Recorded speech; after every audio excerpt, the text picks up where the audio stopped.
बिस्मिल्लाहिर्रहमानिर्रहीम। अस्सलाम वालेकुम। Welcome to my YouTube channel Apna Chulha में खुशामदीद। कैसे हैं आप?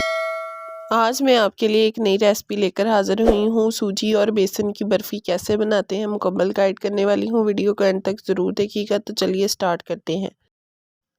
सबसे पहले एक पैन में हमने 1 बाउल पानी का लिया है। पानी गर्म होना स्टार्ट हो चुका है। अब इसमें 1 प्याली चीनी की शामिल करेंगे। इसे मेल्ट होने तक पकाएंगे और इसकी चाशनी तैयार करेंगे। ये देखें, हमारी चाशनी बिल्कुल तैयार हो गई है।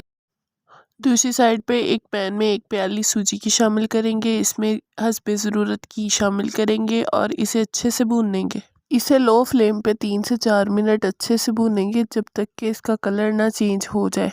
सूजी हमारी भुन चुकी है। अब बारी है बेसन। दोबारा हमने पैन में घी लिया है। अब हम इसमें बेसन शामिल करेंगे। आप इसमें देसी घी का यूज़ भी कर सकते हैं और इसे अच्छे तरीके से भूनेंगे। लो फ्लेम पे इसमें चम्मच हिलाते रहेंगे। ये देखिए, इसका कलर चेंज होना स्टार्ट हो गया है। देखिए, बेसन हमारा बिल्कुल भुन चुका है। इसका कलर भी चेंज हो गया है। इसमें हल्का हल्का चम्मच हिलाएंगे। अब बारी है सूजी की। सूजी जो है वो हमने पहले ही भून ली थी। थोड़ी थोड़ी करके इसमें शामिल करते जाएंगे और चम्मच को हिलाते जाएंगे। ख्याल रहे कि चम्मच रुकना नहीं चाहिए। सूजी और बेसन की मिक्सिंग अगर अच्छी हो तो टेस्ट बहुत ही ज़्यादा मज़े का आता है। ये देखिए, सूजी और बेसन अच्छे से मिक्स हो चुके हैं। अब इसमें चाशनी शामिल करेंगे। चाशनी शामिल करने के बाद हम इसे 1 से 2 मिनट अच्छे से पकाएंगे।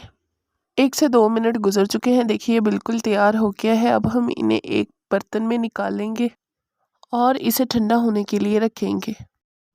अब हम इन्हें बर्फ़ी की शेप में काट लेंगे। तो फाइनली हमारी सूजी और बेसन की बर्फ़ी बनकर तैयार हो गई है। देखिए, माशाल्लाह कितनी ज़्यादा मज़े की लग रही है। आप भी इन्हें एक दफ़ा ज़रूर बनाएं। अगर आपको हमारी वीडियो अच्छी लगी है तो हमारी वीडियो को लाइक करें, हमारे चैनल को सब्सक्राइब करें और बेल आइकन को ज़रूर प्रेस कीजिएगा ताकि हमारी नई आने वाली वीडियो आप तक बआसानी पहुंच सके। हमारी वीडियो देखने के लिए आपका बहुत शुक्रिया। मिलते हैं नेक्स्ट वीडियो में। अल्लाह हाफ़िज़।